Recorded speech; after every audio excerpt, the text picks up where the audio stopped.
Hey everyone, welcome to the Industrial Insider. Today I'm joined with Aisha. She was with Dream for many years and now she's out on her own doing something within the teaching realm, which she'll explain in a second. I'll pass it over to Aisha to give her intro and tell you a little bit about what she's into. And then we'll talk about a little bit more about what brokers are up to and how we can all improve to be better at our jobs. Aisha, I'll pass it over to you. Thank you very much, Anna, and thank you very much for asking me to be part of this awesome series you put together. So I will start off by giving you a little bit of color on myself. So as John said, I was with Dream Unlimited for about 13 years on the asset management and the investment side. So fully from the weeds to the ground up, and having worked with many different brokers and other landlords across over the years. And recently I decided to leave that sphere and venture into something completely different but related, which is leadership coaching within real estate. It's something that I've been thinking about doing for a while, and I think during the pandemic it just kind of really hit, as in I got to give it a shot now. So I mean, I can give you a little bit of color as to what that actually means. So having watched, so go ahead. So you were going to ask a question. Yes. So I guess my first question is, what were some of the things that you learned at Dream when you were there about brokers? What type of, let's say, I don't want to say mistakes, but I guess things that they constantly miss that really pushed you into going into this teaching and coaching career? Excellent question. So I think leadership is a big part of the equation, and brokers are leaders in their own capacities. And you could be a very senior broker, or you could be a very junior broker. It doesn't matter. You're a leader, you're out there, and you're setting a standard in every interaction that you have. So as part of that sphere, I've seen a lot of what works and what does not work.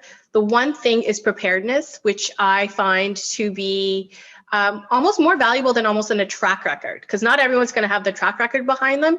But if a broker's gone ahead and read the press releases or what's going on within the firm, and I don't have to explain it to them when they show up, I think that shows a lot more about the drive behind their motivation than a lot of other factors.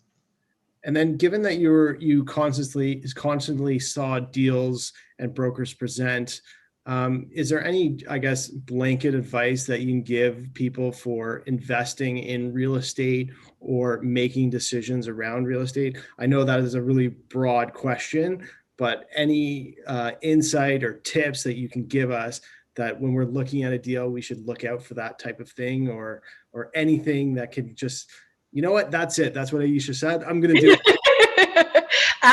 You know what? If I had like the perfect answer, I would not be doing this right now and on a yacht somewhere. But I found one of the metrics that was the most important to me personally when I was valuing properties, as well as I got that question much more from external stakeholders as well, was replacement cost. And I know you're super well versed with this metric, and yields are great, and yields mean a lot as long as your tenant is still paying rent.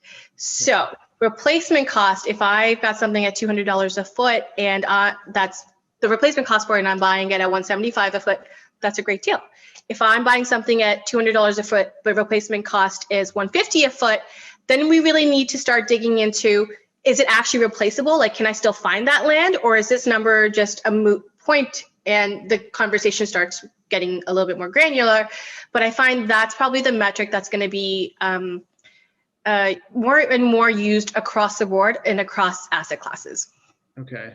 And then since you were on so many deals, is there any one negotiation tactic that you used that was effective over another, or it was all dependent on the deal that you're negotiating?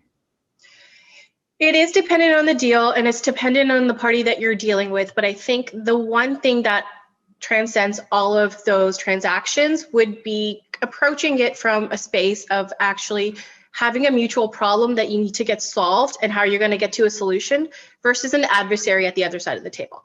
So if you go in with the mindset like, okay, so that's what you need, this is what I need, how are we going to get to a place where we're both going to make this work because it's good for both of us, that goes a lot farther than having your guard up right off the bat and being like, no. So it's a mutual thing that you're trying to get done. And I think if you stay in that space versus trying to win all the time, you'll do good deals. Interesting. And then I guess going back to relationships, when you say you're negotiating, you really have to understand the other side.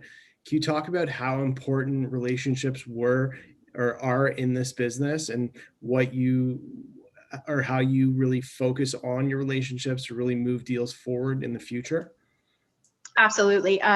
So a lot of what we do, or I did, and you still do, is based on just talking to people all day long.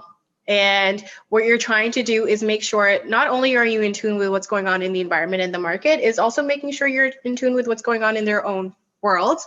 So you can help not just facilitate a transaction, but also what they may need when they're not working on a deal with you. So if it's like a market report, it's an update call, whatever that looks like. These are, or if it's somebody just even calling me like, hey, Aisha, I know you had something big going on this week. How did it go? That transcends a lot of other things in terms of just making sure that that person's just front of mind, not just for me, but for the firm as well, as we move forward into maybe having a potential listing coming up. So how is your week going? Well, my week is actually going pretty good. I had a pitch this morning, and it's interesting to be on the other side of the table. And I, knock on wood, I think it went well. So I am just excited to actually be talking to people again. I want this pandemic to be over. Absolutely. I think everyone's in the exact same boat. I know they are. There are a lot of listeners that are actually on the other side of the coin who are actually looking for brokers to do business with.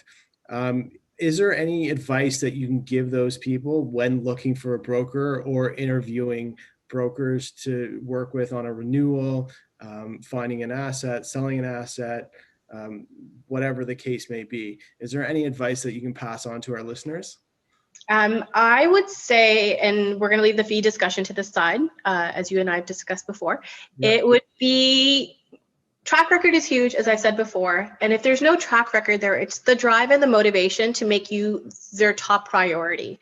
So I don't want to feel like I'm the fifth client on the list that you're talking to. I want to feel like I'm the first client on your list that you're talking to, and you're going to give this deal your all. That person's going to get this deal even at a marginally higher fee than the person that I feel like will get to it when they're going to get to it at a cheaper fee. So it's a permutation of a lot of things, but the drive, the track record, and again, like the relationship that we've built over the years. Okay, well, I want to thank you for your insight today and joining me. I appreciate it. If you have anything to add, please feel free to add before we sign off, but I appreciate the time. No, again, thank you for having me on today. And I guess if anybody has more questions about the coaching side, they can reach out to you and you can direct them to me. Perfect. If you have any questions, give me a call at 416-471-0904 or shoot me an email at jonathan@leonard.com. Have a great day.